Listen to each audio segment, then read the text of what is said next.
कितना पढ़ूं, पढ़ पढ़ के थक गया। हेलो एवरीवन, कैसे हैं आप लोग? होपफुली अच्छे होंगे। क्या आप भी इन प्रॉब्लम से जूझ रहे हैं, या पढ़ते समय आपका मन नहीं लग रहा, या पढ़ाई तो करते हैं बट नींद आ जाती है? तो कैसे इन प्रॉब्लम से ओवरकम हो, आज की वीडियो पर हम ये बात करने वाले हैं। चलिए शुरू करते हैं।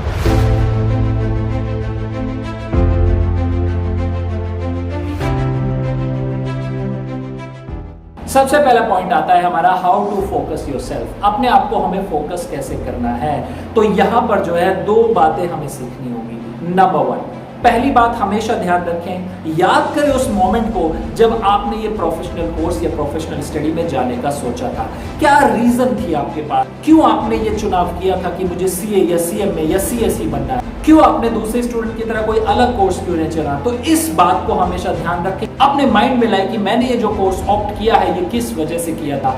याद करें, जब आप सीए बन जाएंगे या सीएमए या सीएस बन जाएंगे तो दुनिया कैसा फील करेगी आपके बारे में, आपके पेरेंट्स कितना प्राइड फील करेंगे। इस बात को याद करें, आपको मैं 100% गारंटी देता हूं कंसंट्रेट हो जाएंगे। दूसरा पॉइंट, अगर आप फिर भी कंसंट्रेट नहीं हो पाते, दूसरे ऑप्शन में आपको क्या करना है, सिंपल, आपको एक अपने सब्जेक्ट की बुक चाहिए और चाहिए एक पेंसिल। अब सपोज बात करते हैं, आपने बुक उठाई है ऑडिट की। अब ऑडिट का कोई भी एक चैप्टर जो है आप अपना ओपन करिए और पेंसिल उठाइए, और जब भी आप पढ़ते जा रहे हैं तो आपको ध्यान रखना है कि ऑडिटिंग वर्ड जितनी बार भी उस पैराग्राफ में आता है, आपको ऑडिटिंग वर्ड को एनसर्कल करना है। एक बात का यहाँ पर ध्यान रखने, कोई भी वर्ड जो है ऑडिटिंग का वो बचना नहीं चाहिए एनसर्कल होने से उस पैराग्राफ में।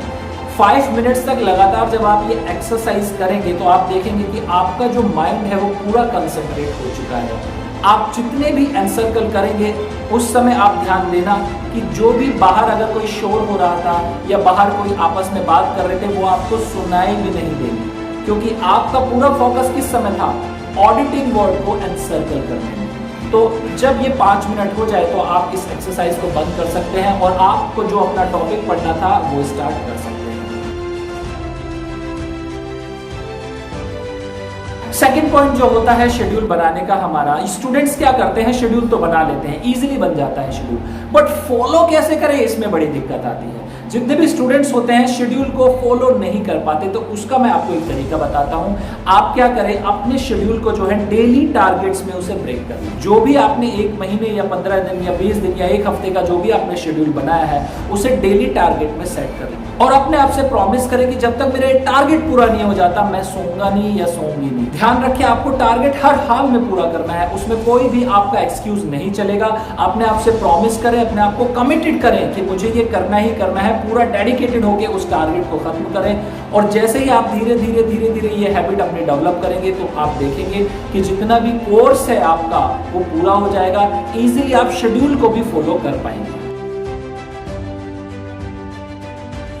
ये पॉइंट जो है हमारे लिए बहुत ही रेलिवेंट पॉइंट है, क्योंकि क्या होता है, आमतौर पर हम पढ़ाई तो करते हैं, टेबल और चेयर पर स्टार्ट करते हैं, लेकिन धीरे धीरे क्या होता है, कमर झुकनी शुरू हो जाती है या दर्द होना शुरू होता है, ऐसे ऐसे करना शुरू करते हैं, फिर उठ के चले जाते हैं और उस टेबल या चेयर को छोड़ के हम क्या करते हैं, बेड पर बैठ जाते हैं, सोफे पर बैठ जाते हैं। तो सबसे बड़ी बात जो हमें ध्यान रखनी है यहाँ पर, कंफर्ट जोन में आपको नहीं आना है पढ़ते समय। आपको टेबल और चेयर ही यूज करना है पढ़ते समय, और टेबल और चेयर ऐसी जगह होनी चाहिए जहां पर आपका बेड या सोफा या कुछ भी रेस्ट करने की जगह ना हो। टेबल और चेयर साफ सुथरी होनी चाहिए, ऐसा नहीं है कि धूल मिट्टी वाली में पढ़ रहे हैं, इससे क्या होगा, इरिटेशन होगी, माइंड में फोकस नहीं हो पाएगा। तो प्रॉपर आप जो है एक साफ सुथरी टेबल और चेयर यूज करें।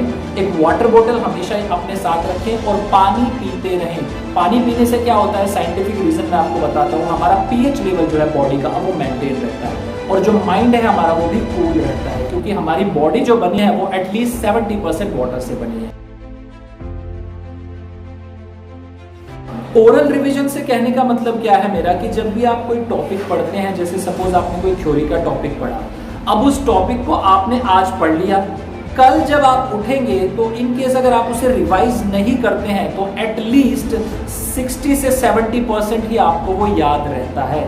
कई स्टूडेंट ऐसा ही बोल सकते हैं सर आज पढ़ते हैं तो 50% याद रहता है, वो भूल जाते हैं। उसका रीजन यही है कि हम लोग क्या करते हैं, उसे रिवाइज नहीं करते। तो अगर आपको थ्योरी को अच्छे से लर्न करना है तो सबसे बेस्ट ऑप्शन ये होता है कि जो भी आपने पढ़ा उसे पढ़ने के बाद एक बार अपने माइंड में रिकॉल करें कि मैंने आज क्या।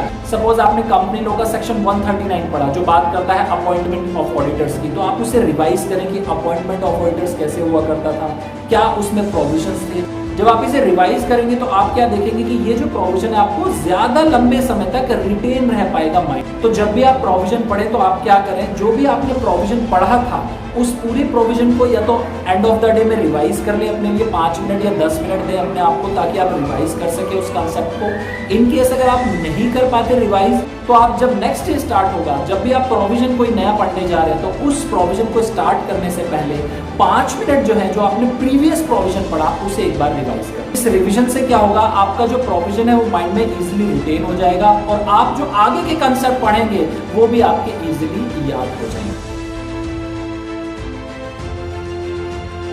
स्टूडेंट क्या करते हैं, जब एग्जाम में काफी टाइम कम रह जाता है तो रिवीजन करने में लगे रहते हैं और ये जो मी टाइम का पीरियड है इसे छोड़ जाते हैं, इसे भूल जाते हैं। और जो बहुत ही इंपॉर्टेंट, सबसे ज्यादा पढ़ते समय जो हम अप्लाई करते हैं वो अपना माइंड करते हैं। तो माइंड पर हम इतना प्रेशर डालते हैं कि अगर उसे लगातार हम प्रेशराइज करेंगे तो एक फीचर हमें भगवान ने दी है कि आप लगातार अगर माइंड पे प्रेशर डालते रहेंगे तो माइंड जो है फिर काम करना बंद कर देता है, उसे चीजें समझनी आनी बंद हो जाती है। आपने भी कई बार देखा होगा कि एक छोटा सा प्रोविजन आपको कभी कभी समझ नहीं आता, नेक्स्ट डे आप उस प्रोविजन को पढ़ते हैं तो आपको वो इजीली समझ आता है। रीजन क्या है, क्योंकि माइंड को ब्रेक मिल गया, बीच में टाइम मिल गया। तो आप क्या करें, पढ़ते पढ़ते एक बात हमेशा ध्यान रखें, जब भी आपको लगे कि हाँ ठीक है मेरा थोड़ा अब माइंड काम नहीं कर रहा, समझ नहीं आ रही चीजें, तो 5 से 10 मिनट का अपने आप को टाइम दें। अब ये जो 5 से 10 मिनट का टाइम है, ब्रेक टाइम जो है, इसमें क्या करें, पढ़ाई से छोड़कर कोई दूसरी बात करें। किसी भी फ्रेंड के साथ अगर आप बात करते हैं तो पढ़ाई की ना करें, पेरेंट्स के साथ आप बात करते हैं तो पढ़ाई को छोड़ के बात करें। तो क्या होगा, इससे क्या होगा, आपका जो माइंड है वो थोड़ा डाइवर्ट होगा, उसे थोड़ा ब्रेक मिलेगा। जो लगातार वो पढ़ता जा रहा है, रात से या सुबह से पढ़ता आया है, उसके लिए उसे टाइम मिल जाएगा। साथ ही आपको एक बात और ध्यान रखनी है, हमेशा 5 से 10 मिनट अपने लिए एक्सरसाइज के लिए निकालें। एक्सरसाइज करने से क्या होता है, आपको स्वेटिंग आएगी और स्वेटिंग से क्या होता है, हमारा जो स्ट्रेस लेवल है वो कम होता है। तो पढ़ते समय इन बातों का ध्यान रखिए। होपफुली ये वीडियो आपके लिए बहुत ही यूजफुल होगी। कमेंट करके जरूर बताना कि सर ये वीडियो क्या रही, आपका इसका इम्पैक्ट क्या पड़ा।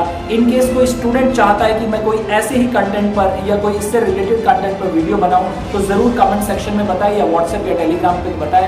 हम जरूर, हमारी टीम उस पर काम करेगी और आपके लिए यूजफुल कंटेंट जो है लाती रहेगी। इन केस आपने चैनल को सब्सक्राइब नहीं किया है तो चैनल को सब्सक्राइब कर सकते हैं और हाँ, लाइक एंड शेयर करना ना भूलें।